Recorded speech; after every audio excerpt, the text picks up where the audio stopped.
Hello everybody and welcome to a Runescape video. Now, I'm going to start making these Runescape videos a little bit more often when Runescape pushes out their game updates and so on, because their updates come out at ungodly times for North American streamers and gamers, because it's a company. So we're going to do these patch videos a little bit more often because I like looking at what RuneScape does throughout the years.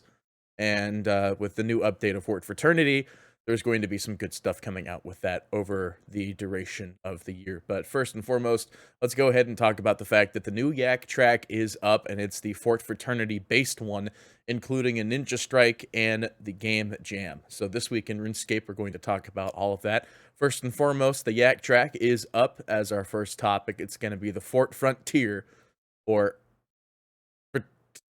Fraternity Frontier. So Yak Trak is back, and they're stepping into the forbidding forefront of Fort Fraternity, which you fourth fraternity. All right, they literally try to say that 5 times fast.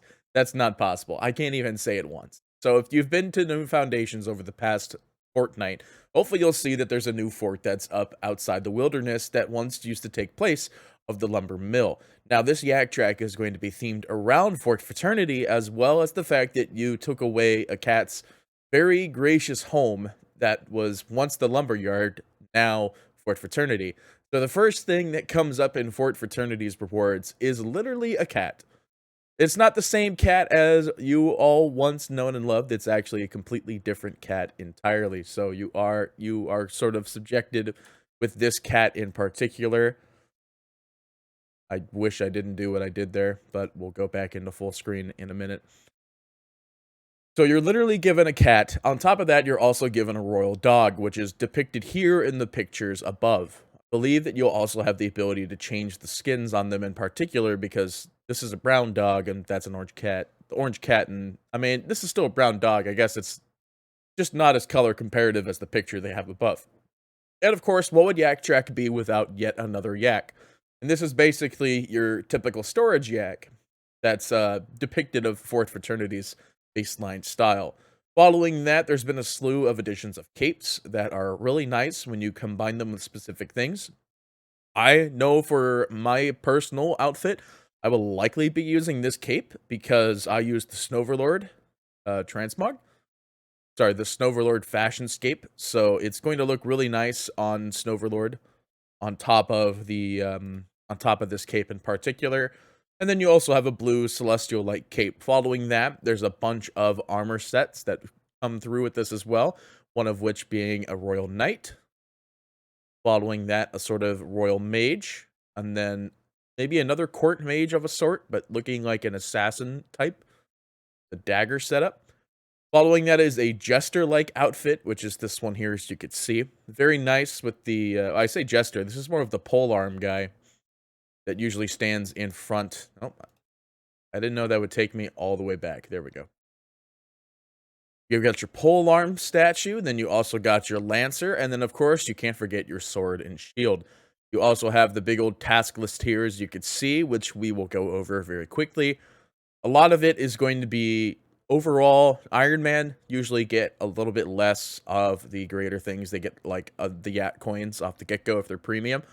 Whereas members, we get the Yak coins later down the line. But don't forget that the Yak coins are also used to get Yak stuff that you didn't get last season. They replaced last season, but not last season, 2 Yak Track seasons ago. It was you got a Yak bag, and it was like a lamp, some it was like a, what was it? It was a lamp, some ottomans usually, and like a soul gem, a bonus star, and something else. I like those bags, and I like the Yak coins too, because this time you get to choose what you want on top of that. But we can scroll through the rewards here, see if anything big and significant comes up. Obviously, when you get down closer to the end, you're going to see a lot more titles come up. Like 21, you have the Renovator, you have XP bombs that are coming out at 22 already. Then you have the Mall, more Yak coins, and then once you get into the 30 region, you're going to see the bigger stars, hard clues, the Royal Book, which is an offhand Progress booster for the next Yak Trak is at 40. Large dwarven toolboxes. I still haven't used most of my toolboxes, by the way. They're sitting in the bank doing nothing. Generic lamps, a new teleport. Oh, telekinetic brick detonate, which might be fire making. I'm not sure. Or it could be construction animation. I don't know. That's interesting. We'll have to see what that looks like later.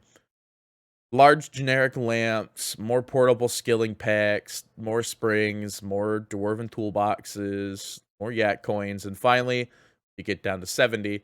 You have the red shoulder cape, 3 cinder cores, 500 ornaments at 69. Nice. And then, yeah, looks like in the repeatable, you get the 1 yak coin and 1 medium generic star. And now we can go into the Yak shop rewards. Looks like most of it is all the same stuff from last time. So if you don't have anything from the previous Yak Traks, you were able to get it with the purchase of these Yak coins. So don't forget that the Yak coins will actually disappear at the end of the Yak Traks. So you do want to use them before that. It is not an eternal currency.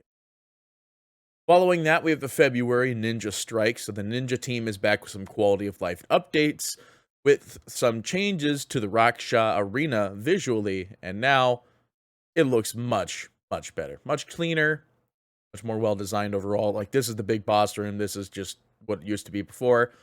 And then we have the game jam for October and December. I know it's quite a ways away, but still, they want some ideas by the looks of it. The talent developers and artists have been working on some previous mentioned game jam ideas, and several of those will debut today. This includes Mod Stew's Eclarian Little Helper improvements and Mod Desert's Croesus tweaks. We're also including refinements to the Zuck encounter, the Karos Clue carrier, which I only recently just got myself, and Olaf's specific quest. Full details are on the patch notes below, which we will talk about very shortly as well. Treasure Hunter calendar has been released as well, so starting February 28th to March 1st right now, it's going to be Mysteria, which is going to be the one that toggles between different ones every 4 hours. So I like that one, usually when it comes up on loot duels or like the multi-box ones that have like the big box, small box, that have like the ×6 or the ×4 rainbow one as well. The rainbow one's good. And then following that, from March 2nd to March 6th is the Phoenix Rising, which is the Phoenix lamps, basically. Bonus experience while unlocking bigger lamps. The Fresh Start questionnaire, they sent out a survey about it. I'm not too miffed about it, though, so I'm not really going to go back to it again. General stuff right off with the ninja patch notes. The Wilderness Sword can be reclaimed and fixed the exploit that allows the beyond cap experience of 6% for the clan XP to go to 9, because there was a guild that apparently, or a clan, pardon, that apparently abused the fact that for some reason they were able to get it to 9%, and everybody was doing it once they found out. Now they put it back down to 6. So it says slightly 3% extra on top of that being 9%. A little bit much. A little bit much. Characters across Gielinor that were involved in the Elder Gods have updated storyline to correct their state. The Curator is now accessible for Elder God Wars quests. You can find him in Berthope, which we're literally standing right in front of in RuneScape itself, once we swap back to that scene. And then changes all the occurrences in Tool Belt to be Tool Belt spaced with consistency. The timer for active aura will no longer decrease while logged out. This does not include the Green Fingers aura, however. Probably won't include the Jack of all trades one either, because the Jack of all trades is a daily reset and a daily bonus. The player is now able to rot fungus while performing various actions while fighting Croesus. Improve lighting during the Orthan of Lut while Raska is imprisoned. Necklace of Salamancy is easier to obtain while skilling, and it can now be put in your keepsake box as an override. And then the game jam planned for October, Eclarian's Little Helper. This quest giver no longer requires a tinderbox and a full water skin, trapdoors, pyramid. Okay, it looks like most of it's just small little Croesus changes as well. Rebalanced Croesus drop tables and Hunter XP. After monitoring the gameplay flow of the encounter, it became obvious it was attuned a little bit too high. Solo trash runs were proving to be the best method of skilling Hunter, and drop rates were injecting more materials and gold than intended. We have now reduced the rates to better maintain the intended value of the boss while not overshadowing the methods of experience gain. We will be monitoring these changes further and will continue to tune the encounter where applicable. Crocius, I went in there one time and I don't know how you're supposed to do that solo. I have never seen people do that solo. I'll have to see it myself eventually. Hunter XP in the encounter has been reduced by 33% from the central node, enriched nodes by 66% on the Dagonoth, from non-enriched nodes on Dagonoth 66, Dark Fungus by 66, and additional nodes by 66%. The common drop rates have also been changed, removed uncut onyx with with onyx dust drop, that's not great. Acronium salvage drop from 3 to 5 to 2 to 5, crystal key returned to the original volume of 8, red spider eggs from 45.55 to 20.30. Limp root by 35.40, 17.27. Grapevine. Oh man, I didn't know that's where I get my grapevines. Cockatrice eggs, uncut diamonds, rubies, and emeralds. Yeah, that's whatever. And then the prize pools also have a new range for the contributed threshold, 420.